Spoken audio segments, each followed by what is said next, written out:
Hello everyone and welcome to Let's Game Ottawa. Yeah, so it's Let's Game Ottawa 97. We played a bit of Castlevania. Recording at one of my guests, I guess you could say one of my homes. It's a home away from home. Yeah, it's the home away from Algonquin College.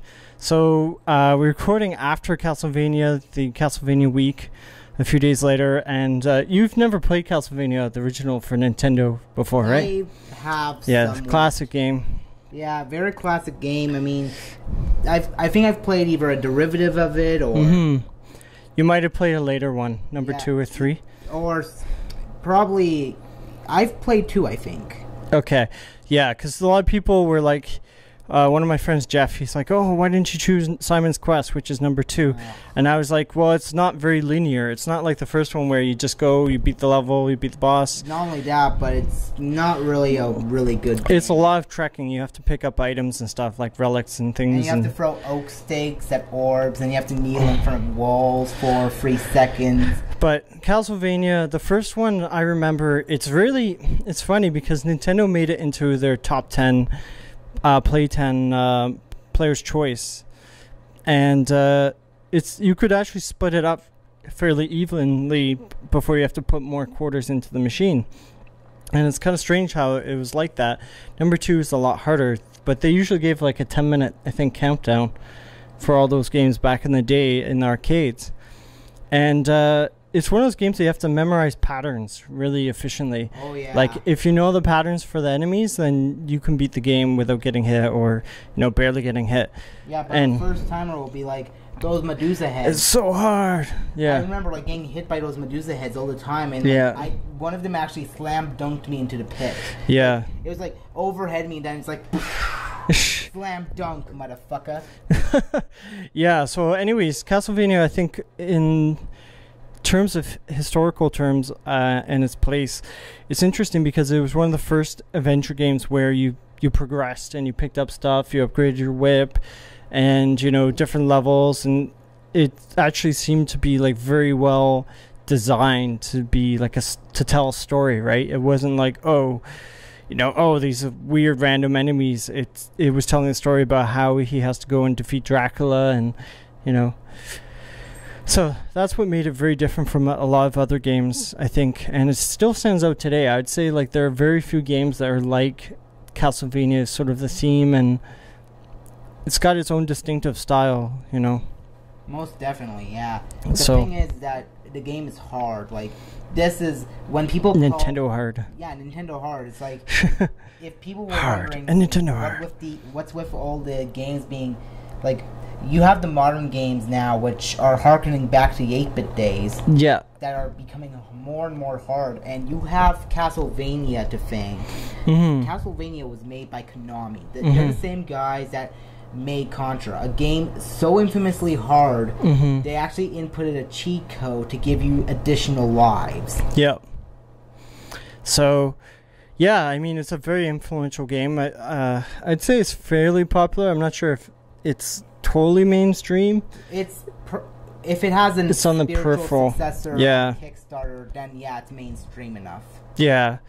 So but I know what you mean. It's like one of those lesser known. Yeah, it's not necessarily like a Sonic or a Mario, but it's a big enough franchise. Like, it's kind of like Metal Gear. Like, I've always thought, personally, I thought Metal Gear was it's a big franchise, but it's sort of like that hipster thing. Like, yeah, it's like a niche. It's still a niche, but it's popular. Yeah, I mean, especially so I since guess Metal a cult Gear fan has a. It's basically like one of its major themes is memes. Yeah, exactly. So like all those memes like centering around it, like I Need Scissors 61, Rules of Nature playing everywhere. Yeah. I think with Metal Gear that really helped it was around the same time and it's by the same company. But sort of it's interesting we brought up Metal Gear because they're saying that Phantom Pain will be the last. And from what we know, it's not necessarily by choice. It sounds like they're being disbanded even though it was like Konami's best studio. And I know Konami's not doing financially well, and same with Capcom last I heard. Yeah. So, I mean, Konami's it's sort of perfect for Nintendo to go in and buy these companies pretty much if they wanted to. Yeah. Or, Disney. Yeah, Disney could buy everything. I mean, I was reading an article talking about Disney should make movies with Nintendo, and you know Disney has the money. I mean, they're funding like 6 new Star Wars films. 6 so Star Wars films? I thought they were doing 3. 3, and then they're doing anthology ones. The Rogue One, and then there's rumored there's Han Solo / Boba Fett, and there's another one. I don't remember what it was. Like Han Solo and Boba Fett are getting their own movie. Like apparently they're both in the same movie. Last I heard, that's a rumor. That's what I was thinking. Yeah, that could be cool. Like yeah. Here's what and then they said Yoda on Dagobah. Sorry.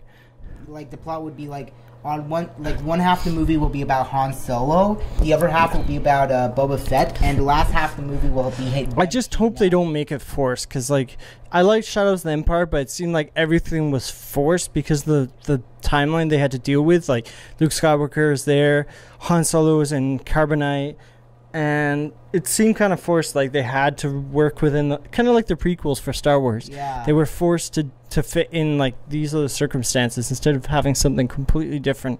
Exactly, and they have to like figure out, okay, what exactly is the Clone Wars? Okay, let's make clones of people. Exactly. It was better, I think, personally, going back to that, I think it was better when you didn't know. But the Clone it was Wars a little bit more mysterious or like, you know, vague. Intrigue. Yeah.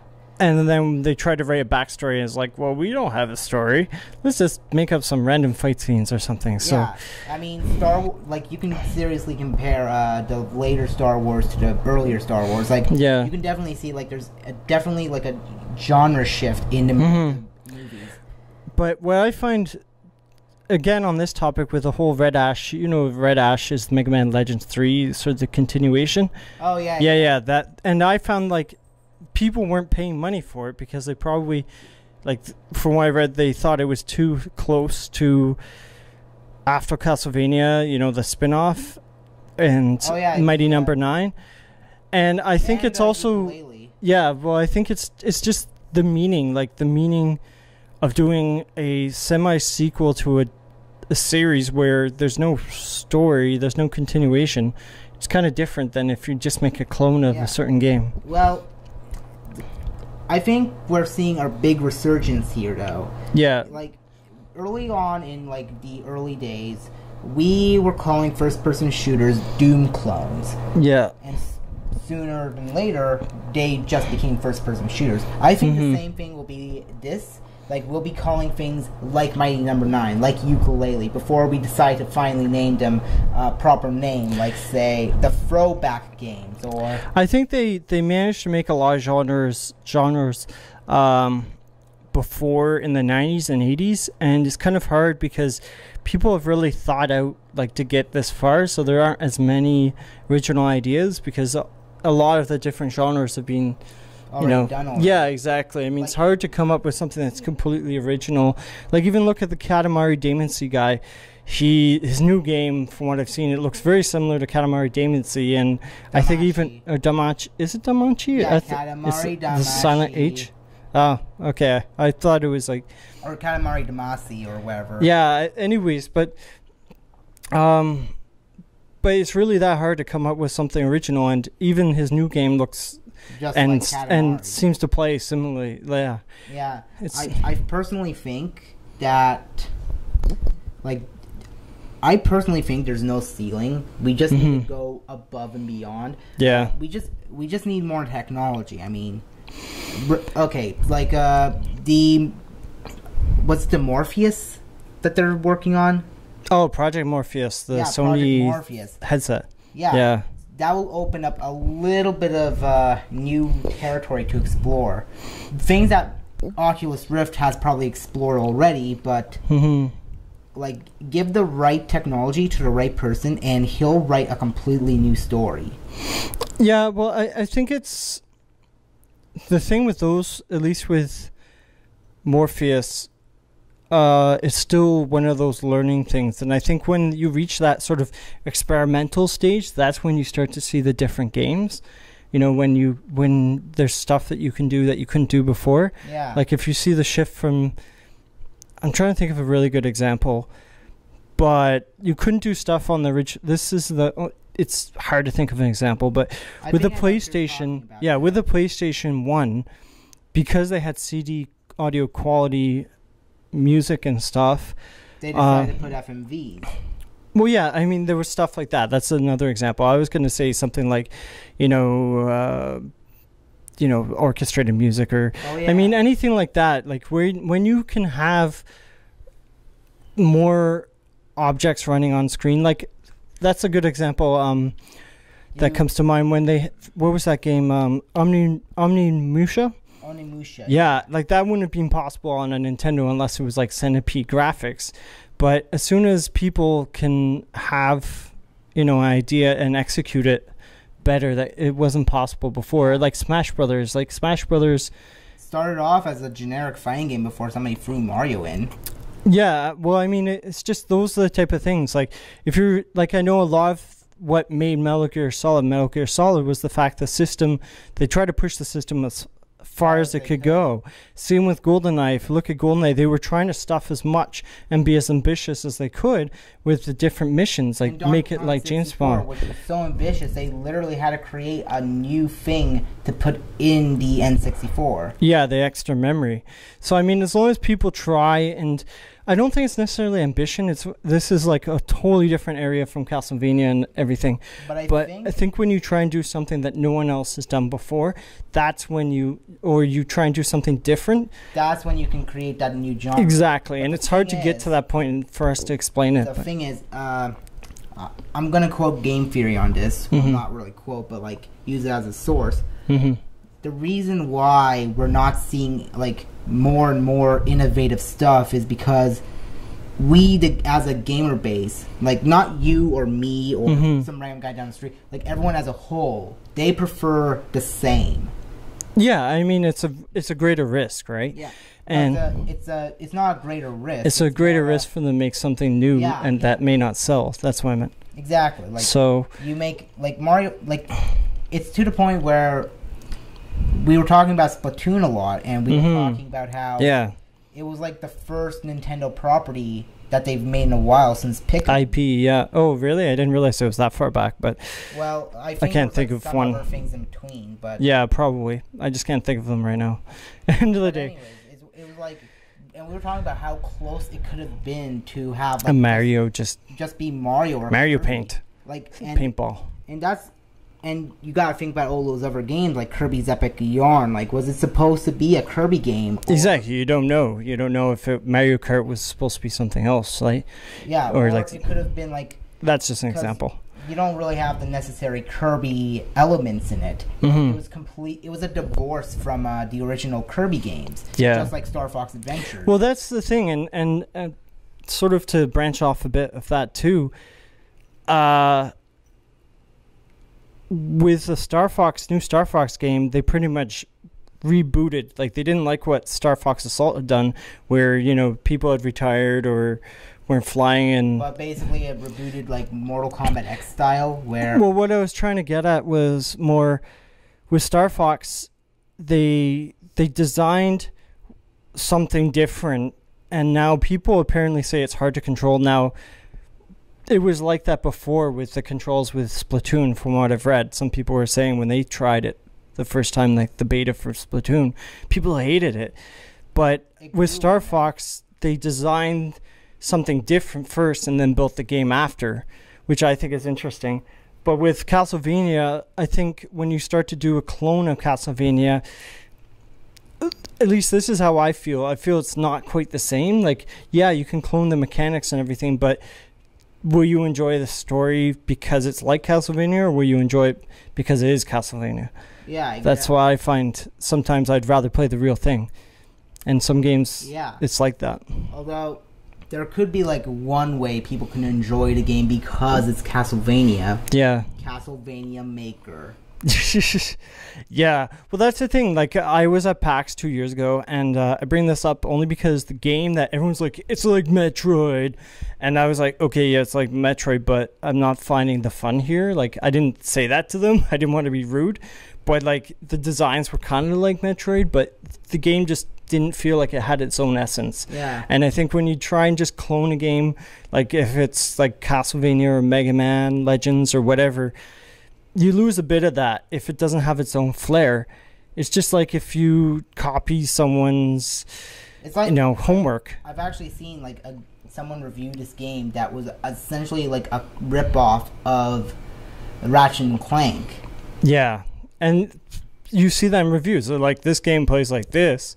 This game plays like and that. a bit of this and that, which is okay to say to give people an idea. But I mean, if it just plays like someone else's game, what's the fun of it? Splatoon is addictive because it's its own similar, game. but it's still, it's got its own sense of style to it. And like I can compare it to a MOBA because you have that same element where you have people spawning from different points and rushing to attack each other. And there's so many strategies. That's what I really enjoy about Splatoon. We didn't cover in the...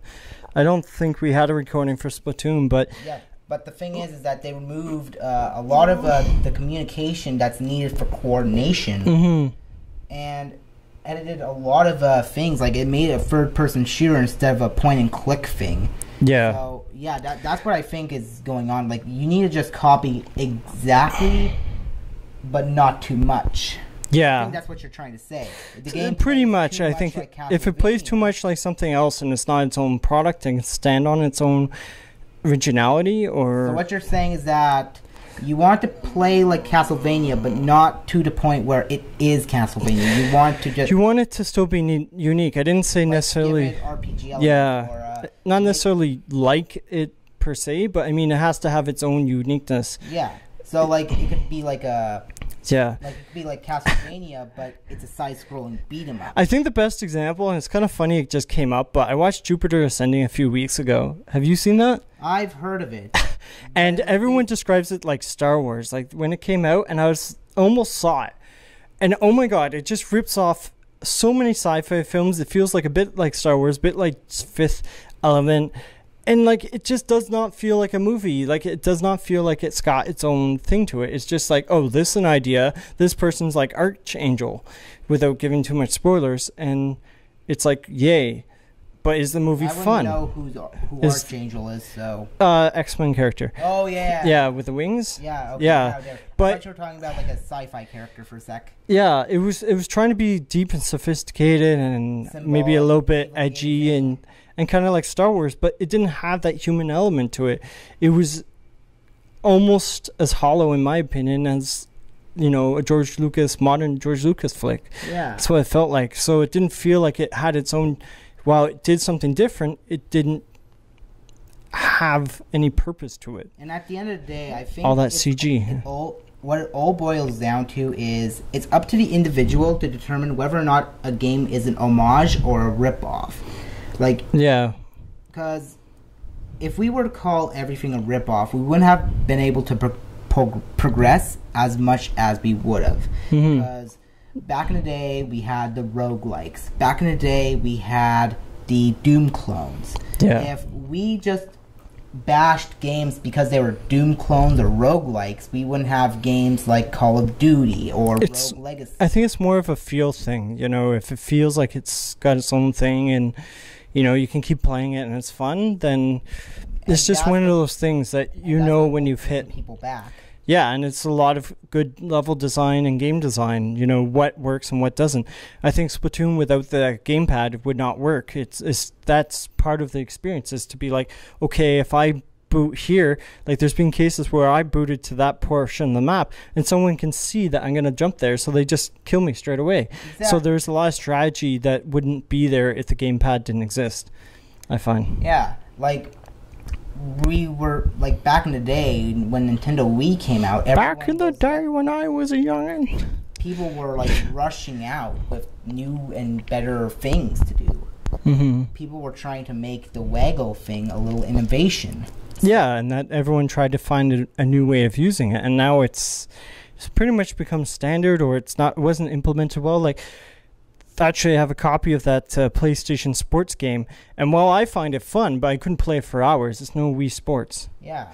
I mean, that's the difference between a quality game like Wii Sports, where anyone can jump in, anyone will jump in, and people will just put away after 5 minutes. Yeah. And it's hard to get that balance. You have to play test and practice and see what makes the game fun. Yeah. And it's a science. It really is like a certain science and a bit of, you know, imagination. So what I'm getting from we gotta wrap up soon. Yeah, it's long. Like, take like one genre and then just mix in like elements from another genre and just mix it up. Well, yeah, just try and see something that's like a little bit different. Like, I mean, Rogue Legacy was a roguelike, but it wound up keeping elements from other games. Yeah.